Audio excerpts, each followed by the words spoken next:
because people don't know, what are these strange gringos, into some weird religion. We don't know. So we wanted to show them that, hey, we're normal people. We go to church and take communion like everybody else. So it's all okay. So I think it was successful. But that's the reason why we had to delay our program today. And I guess only 2 or 3 people have showed up. Oh, 6 now. Oh, great. Okay. So we're going to be doing this, I guess, as a regular thing. But maybe we don't have to delay till 12 o'clock. Maybe we could do 11:30 instead. Because it's really good if everybody can be here for the beginning, the opening kirtan. And anyway, the tape will be available. So we couldn't help but remark on the difference between the priest and what we know of as a spiritual person or a sadhu. These religious organizations produce people who are very politically oriented. The politics comes first. And then if we have time after that, maybe we'll do a little spiritual practice. And to us, it's like the spiritual practice is everything. And then if we have time, we'll take care of, the house and the cooking and all that other stuff. Politics? What's that? How can there be love and emotion and all these things that are required for spirituality if it's only politics, which means fear and anxiety? Well, I wish you would say that so that the mic would pick it up. How can there be love and emotion, which is necessary for spirituality, if there is only politics, which means fear and anxiety? So, politics means separation. Yeah.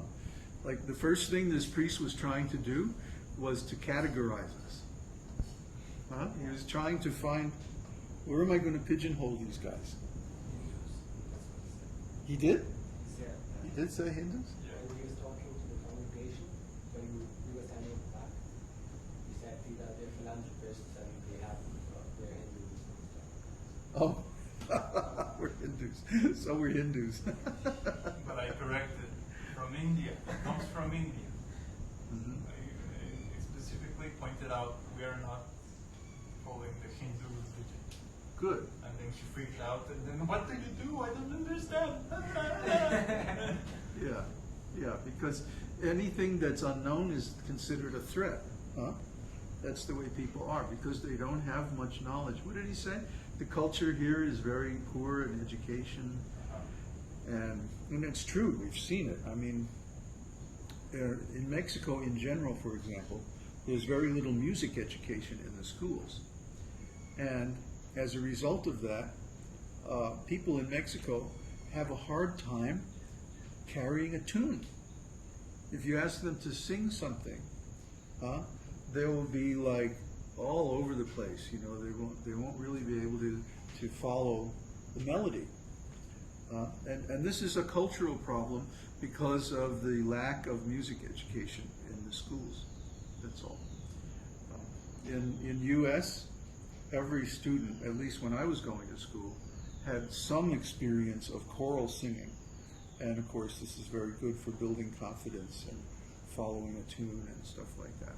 Even if they don't take it up seriously, at least there's some contact with musical principles, But here, it's not so much there. So, for example, you were talking when they started playing the guitar. Oh, that was bad.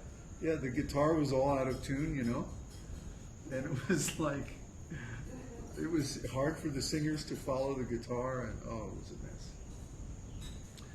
So anyway, it's not that we like to criticize others. But when we come into contact with other religious practices or other religious groups, we can't help but see this tremendous difference, this tremendous contrast. And of course, Krishna is giving them a process that they can accept at their level of spiritual progress. Just like he gives everyone a chance to know Him in a way that they can accept. That's God is universal. So everywhere you go, in every culture, in every country in the world, in every place, there is a natural religious process. Everyone has heard of God. No matter how savage or how demoniac or how crazy they are, how fallen, they're aware that there is a God, a universal being, a presence, a Lord, a controller, someone who is in charge, someone who is powerful, and who actually determines what happens. God is all famous. There's nobody else who's so famous as God. It's not possible. So because of that, the devotees of God are also automatically famous. Like everybody knows in this village, not only this village, but all the villages along the lake, they all know. Yeah, all the way to Katimaco, they know their crazy gringo sadhus are here. And when we go along the road, along the lake, everybody waves to us, riding on their horses, herding the cows, and even the taxi drivers, and everybody knows us. So They don't know what we do, but they know there's some weirdos. yeah. We're hard to miss. All dressed in white and walking around. What's that? All dressed in white, walking around in a group. Uh-huh. Catch the eye. Hard to Well, we're not the only people who dress in white. I haven't seen any other group dressed in Uh, similar way. maybe the brujos, huh? Not even the brujos. Haven't seen one. They don't really dress up, do they? They don't dress up. Only for festivities. Oh, or for ceremonies, huh? The brujos are the local wizards, huh? The magicians, and they practice things that, as far as I can tell, are sort of related to Santeria and the Vodon, huh? Chicken sacrifices and weird potions made of herbs and stuff like this. And these practices, you'll see them mixed with the standard Catholic practices at the church. This is really far out. When you go to the Catholic Church, they have above the altar and above everything is this big statue of Mother Mary, a very beautiful deity, by the way. And we should take a picture one of these days and share it on the site. So they are worshiping, the Mother of God in their conception. And the way they do is there are all these flower sellers around the church. So they buy a little bouquet of flowers and then they go up and offer them to Mother Mary. Huh? And then they put them all over themselves to purify them.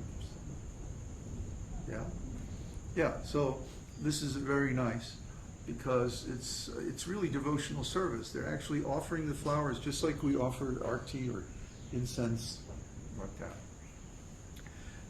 And then they purify themselves. So in the end, they want something out of it. Huh? They want to be healed, or they want to be purified, or they want to be cured, or something or other like that. There isn't really a sense of what enlightenment is, or a change of consciousness. This is the last thing that anybody expects to get out of religion or anything like that. Well, we were talking about this the other day, that the religious organizations, they say they're into Krishna consciousness, but if you really inquire what they mean by consciousness, it's more like thinking about Krishna, or being associated with the symbols of Krishna, like his name, the deities, or some ceremonies, or some sacrifice, karma yoga or something like that.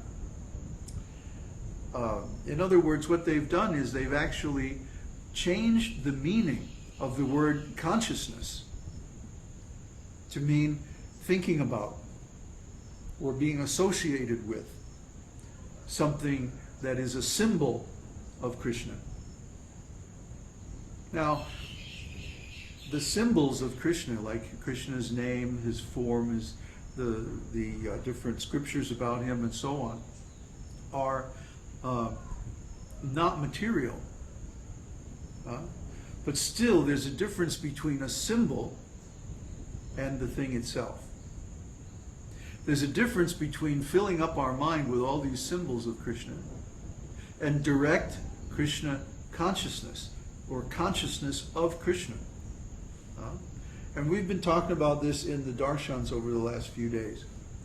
For a while there, our evening darshans were about our secret project, so we didn't publish them on the internet.